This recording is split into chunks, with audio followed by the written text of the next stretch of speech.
सभी मम्मियों और पापाओं के लिए आज है बेहद सावधान कर देने वाली खबर। इसीलिए इसे न केवल पूरा देखिएगा बल्कि आगे शेयर भी कीजिएगा। दोस्तों, अगर आप मेरी उम्र के हैं और अपना बचपन याद करेंगे तो आपको याद आएगा एक साइकिल पर सवार व्यक्ति जो आपके मोहल्ले में चिल्लाता हुआ आता था, बुढ़िया के बाल ले लो, बुढ़िया के बाल ले लो। जी हां, यही बुढ़िया के बाल अब कॉटन कैंडी कहलाते हैं। तब हमें नहीं पता था कि बुढ़िया के बालों को कॉटन कैंडी कहते हैं और ना ही ये पता था कि ये कॉटन कैंडी खाने से हम कैंसर जैसी बीमारी तक का शिकार हो सकते हैं। न केवल हम बल्कि खासकर हमारे बच्चे। नमस्कार, मैं हूं आपके साथ अनुराग मुस्कान और पीटीएम में आज ये सनसनीखेज खबर और मुद्दा आपके सामने लेकर के आया हूं जिससे मचा हुआ है पूरे देश में हड़कंप। दोस्तों, सबसे पहले तो यह जान लीजिए कि तमिलनाडु सरकार और पुदुचेरी सरकार, दोनों ही सरकारों ने कॉटन कैंडी को अपने यहां कर दिया है पूरी तरह से बैन। न केवल इसकी बिक्री पर बल्कि इसके उत्पादन पर भी लगा दी गई है रोक, क्योंकि इसमें पाया गया है एक खतरनाक केमिकल जिसे खाने से बच्चों को हो सकता है कैंसर, ट्यूमर, मेमोरी लॉस और भी न जाने कौन कौन सी खतरनाक बीमारियां। दोस्तों, मुझे नहीं पता कि हमारे मासूम बच्चों की सेहत से जुड़ी इस बड़ी और ज़रूरी खबर से अगर आप अभी तक वाकिफ़ नहीं हैं तो क्यों वाकिफ़ नहीं हैं।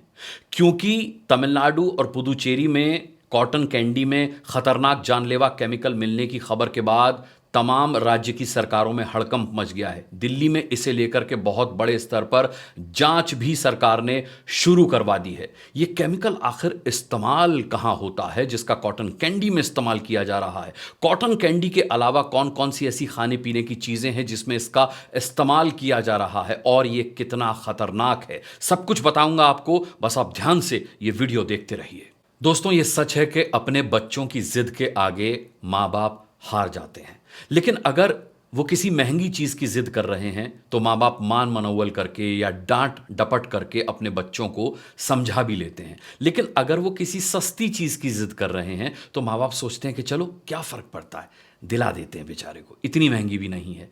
उन्हीं में से एक सस्ती चीज है ये कॉटन कैंडी। दोस्तों, ये बुढ़िया के बाल यानी कि कॉटन कैंडी सस्ती है इसलिए खराब नहीं है, बल्कि यह खराब इसलिए है क्योंकि इसमें मिलाया जा रहा है जानलेवा केमिकल रोडामाइन बी, जिसका इस्तेमाल किया जाता है कपड़ों को रंगने में, कपड़ों को डाई करने में, चमड़े को रंगने में इसका इस्तेमाल किया जाता है और इसका इस्तेमाल किया जाता है कागज को रंगने में। यही नहीं दोस्तों, रिपोर्ट में यह भी बताया गया है कि रोडामाइन बी का इस्तेमाल धूप बत्ती बनाने में भी किया जाता है। माचिस की तीलियों में भी रोडामाइन बी का इस्तेमाल किया जाता है। खासकर जो कॉटन कैंडी गुलाबी रंग की होती हैं, पिंक कलर की होती हैं या ग्रीन कलर की होती हैं या बैगनी कलर की होती हैं, उनमें इस केमिकल की मौजूदगी पाई गई है, इस जानलेवा केमिकल की मौजूदगी उसमें पाई गई है। डॉक्टर्स ने यह तक बताया है कि इस केमिकल की तासीर यह है कि एक बार अगर इसे बच्चे खा लेते हैं तो यह केमिकल उनके पेट में 60 डेज यानी कि 60 दिन तक रह सकता है।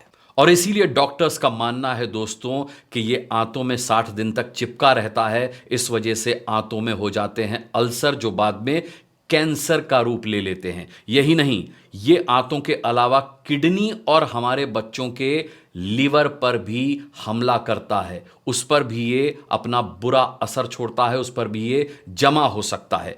कैंसर के अलावा डॉक्टर्स ने इससे ट्यूमर का खतरा भी बताया है। डॉक्टर्स का कहना है दोस्तों कि बच्चों को कॉटन कैंडी खाने से रोकिए, खासकर पिंक कलर की कॉटन कैंडी, बैगनी कलर की कॉटन कैंडी, हरे कलर की कॉटन कैंडी। ये कॉटन कैंडी सबसे ज्यादा खतरनाक हैं क्योंकि इन्हीं में मिला है ये खतरनाक केमिकल रोडामाइन बी। इसके अलावा रिपोर्ट्स में यह भी बताया गया है कि जो हरे कलर की कॉटन कैंडी होती है उसमें रोडामाइन बी के अलावा एक और खतरनाक जानलेवा अज्ञात केमिकल मिला है। डॉक्टर्स का मानना है दोस्तों कि इस बात से कोई फर्क नहीं पड़ता कि आपके बच्चे कॉटन कैंडी कम खाते हैं या ज्यादा खाते हैं, वो कॉटन कैंडी खाते हैं, यही उनकी सेहत के लिए बेहद खतरनाक है। क्योंकि कॉटन कैंडी में मिला हुआ यह केमिकल रोडामाइन बी इतना खतरनाक है कि ये कार्सिनोजेंस के साथ न्यूरोलॉजिकल सिस्टम पर भी बेहद तेजी से हमला करता है। दोस्तों, आपको बता दूं कि कार्सिनोजेंस वो तत्व होते हैं जो अगर शरीर में चले जाते हैं तो उनसे कैंसर का खतरा बढ़ जाता है। अब ये किस किस रूप में आपके शरीर में, आपके बच्चों के शरीर में जा सकते हैं? रासायनिक पदार्थ के रूप में जा सकते हैं, जैसा कि ये रोडामाइन बी है। इसके अलावा किसी वायरस के रूप में जा सकते हैं और जा सकते हैं रेडिएशन की शक्ल में भी। कार्सिनोजेन सीधे हमारी कोशिकाओं पर, हमारे बच्चों की कोशिकाओं पर हमला करता है और डीएनए को नुकसान पहुंचाता है। यह कोशिकाओं की सामान्य प्रक्रिया में इंटरप्शन यानी कि व्यवधान पैदा कर देता है दोस्तों।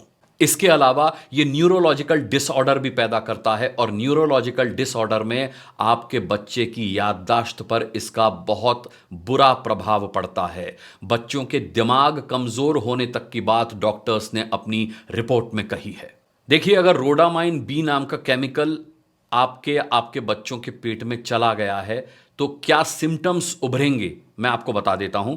एलर्जी की शिकायत हो सकती है, कुछ खाने के बाद उन्हें एलर्जी हो सकती है। इसके अलावा आपने सुना होगा पित्ती उछल आना, यानी शरीर पर ददोरे हो जाते हैं, लाल लाल ददोरे हो जाते हैं जिनमें खुजली होती है, यह हो सकता है, पित्ती उछल सकती है। इसके अलावा चेहरे पर, होंठ पर, जीभ पर, गले पर सूजन आ सकती है, उनके स्वेलिंग हो सकती है, उन्हें सांस लेने में कठिनाई की शिकायत भी हो सकती है। और साथ में दोस्तों आपको यह भी बता दूं, जैसा कि मैंने कहा था, मैं बताऊंगा कि रोडामाइन भी सिर्फ कॉटन कैंडी में नहीं मिलाया जा रहा। कॉटन कैंडी के अलावा भी ये मिठाइयों में मिलाया जा रहा है रंग के तौर पर। इसके अलावा कलरफुल कैंडीज में होता है, ये केवल कॉटन कैंडीज में नहीं होता, कलरफुल कैंडीज जो होती हैं उसमें भी रोडामाइन भी होता है। लाल मिर्च के अंदर मिलाया जाता है, मिर्च पाउडर के अंदर मिलाया जाता है, करी पाउडर के अंदर मिलाया जाता है, सॉस के साथ मिलाया जाता है। इसके अलावा भी कई ऐसे मसाले हैं जिनमें रोडामाइन भी मिलाया जाता है कलर के लिए, रंग के लिए। रोडामाइन भी जब हमारे शरीर में, हमारे बच्चों के शरीर में चला जाता है तो उन्हें आंखों में जलन की शिकायत भी हो सकती है, आंखें उनकी रेडिश यानी लाल भी हो सकती हैं, बेचैनी, एंजाइटी का भी वो शिकार हो सकते हैं, उन्हें उल्टियां, वॉमिटिंग्स हो सकती हैं, पेट में दर्द की वो शिकायत कर सकते हैं, अनइजीनेस फील कर सकते हैं यानी असुविधा फील कर सकते हैं, और स्वेलिंग तो मैंने आपको बताया, शरीर के किसी भी हिस्से पर सूजन हो सकती है, त्वचा जो है वो येलोइश हो सकती है, पीली पड़ सकती है। अगर इनमें से कोई भी सिम्टम आपको नजर आता है तो डॉक्टर की परामर्श, डॉक्टर की सलाह जरूर लीजिए, देर मत कीजिएगा, तुरंत अपने डॉक्टर से जाकर के इस चीज को डिस्कस कीजिएगा। बहुत जरूरी है दोस्तों कि हम अपना ख्याल रखें और अपने बच्चों का ख्याल रखें। तो आप भी अब हरकत में आ जाइए दोस्तों, और अगर आपका बच्चा जिद करे बुढ़िया के बाल खाने की तो कतई मत खिलाइएगा। हमारे जमाने में जो बुढ़िया के बाल आते थे, मुमकिन है कि उसमें ये रासायनिक पदार्थ न मिलाया जाता हो, उसमें रोडामाइन बी न मिलाया जाता हो, क्योंकि तब इतनी मिलावट का दौर नहीं था। अब हर चीज में मिलावट, मिलावट और सिर्फ मिलावट की जा रही है। इसीलिए अपने बच्चों को इस मिलावट से दूर रखना बहुत जरूरी है। मेरा हाथ जोड़ करके आपसे निवेदन है कि इस वीडियो को ज्यादा से ज्यादा शेयर कीजिएगा, जिससे ज्यादा से ज्यादा मम्मी और पापा जागरूक हो पाएं। बहुत बहुत ख्याल रखिएगा अपना भी और अपने बच्चों का भी। पीटीएम में बच्चों से जुड़ा अगला मुद्दा लेकर के बहुत जल्द हाजिर हो जाऊंगा। तब तक के लिए इजाजत दीजिए। नमस्कार।